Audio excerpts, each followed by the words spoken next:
Oh, did you guys see that? That few seconds of footage of me drawing the head of this drawing and then it disappearing into this.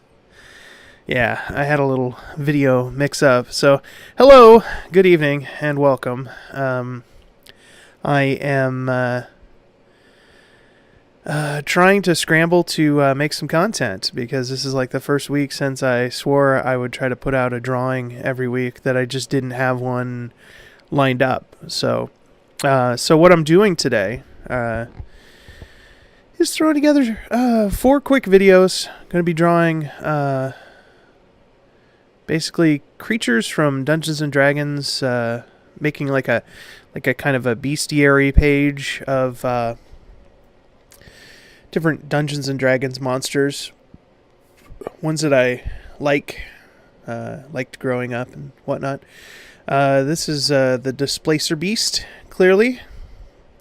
It's one of my favorites. I just love the design of it. It's basically just a panther with an extra pair of legs and tentacles coming out of his back, and it has the unique ability to make itself appear up to 10 feet away from where it actually is. And it's just kind of a cool classic D&D monster to throw at your party and really throw them off, so they have to try to readjust the way they do things to try and figure out, like, how come I can't hit this thing? I got the description right here. Now, this is the one from the, I believe this 3rd edition D&D. Yeah. 3rd edition D&D, which I think a lot of people like more than any of the newer ones. I know I like it. I like 2nd and 3rd edition. They were both pretty good. 4th edition, I tried to play with some friends, and they were really bored, and I didn't know how to make it less boring for them. I think reliance on miniatures and stuff like that definitely slows down a game. I've learned that over the years.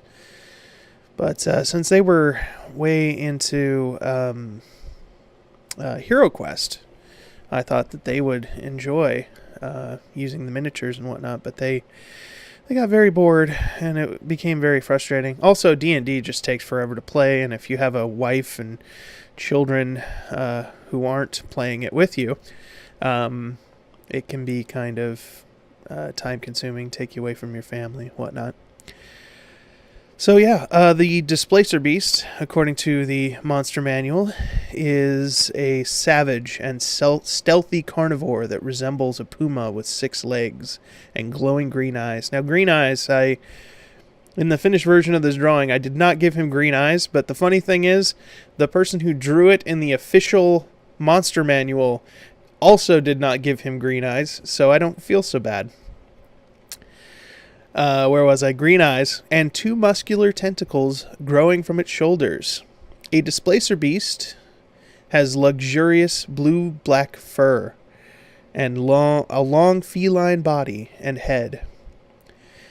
It is the size of a Bengal tiger, about 10 feet long and weighing 500 pounds. The tentacles end in pads equipped with horny ridges. In other words, like weird claw things. Displacer beasts favor small game, but will eat anything it can catch. They regard all other creatures as prey and tend to attack anything they meet. They have a deep-seated hatred of blink dogs. The two attack each other ruthlessly when they cross paths. Displacer beasts rake opponents with their tentacles and bite foes that get close. Has the ability of displacement. A light-bending glimmer continually surrounds a Displacer Beast, making it difficult to surmise the creature's true location. Any melee or ranged attack directed at it has at least a 50% chance to miss, unless the attacker can locate the beast by some means other than sight. A true seeing effect allows the user to see the beast's position, but see invisible has no effect. because they're not invisible. They're bending the light.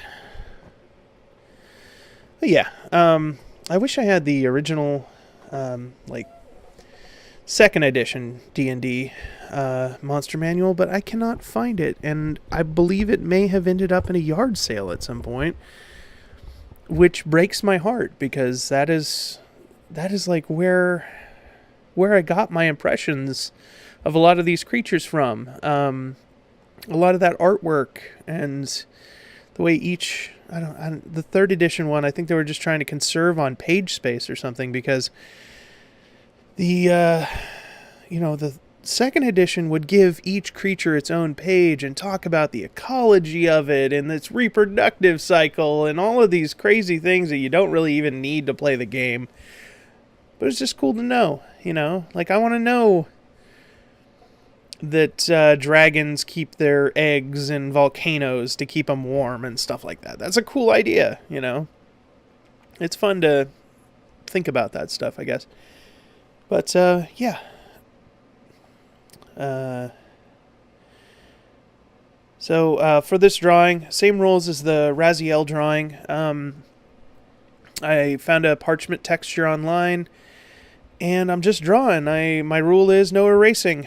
So any mistakes I make, I just leave on the page. And this is just a way for me to draw something very quickly and sloppily, so that I can get some content, so I can make something for you lovely people to enjoy. So you can hear from me and maybe even learn a little something from me. I don't know. I am coloring these, which makes it take a little bit longer. Unlike the Raziel one, where I just use black and white to color. Kind of like those old, I think they're called Compti crayons? Whatever. If I don't know something, I should probably not bring it up. But as you can see, I did the line drawing first, real quick and sloppy, and then I did the color over the top of that, and then I do another line of black, just to kind of highlight everything, and then I go over the little bit of white to add some highlights, and it really makes everything pop and explode, and makes it look really good. At least I think it does. I mean, these drawings could be better. I could take more time on them and everything, and they'd probably look like way cooler. In fact, I always get a little disappointed when I finish a drawing, and I'm just like, I should spend like 3 more hours on this, making it look as awesome as I know it can be. But I'm just trying to get it done, and I figure if I do this enough times, I'll get faster. Now, my rule was no erasing. But for the Displacer Beast and his abilities, I decided I was going to draw like a little thing off to the side to kind of like represent where the Displacer Beast actually is. And I'll be doing that a little later. So yeah, I mean, it's kind of fitting that I'm drawing this on the week that Black Panther comes out. I haven't seen it yet, but I keep hearing it's really good, and I don't know, and then you hear from the other side of the equation, but we won't talk about them. Yeah, I mean, a lot of people are saying it's really good. A lot of black people very excited about it, and I'm very happy for them. I think that's really cool. Afro-futurism, this could be the moment that Afro-futurism becomes the new steampunk. At least for black people,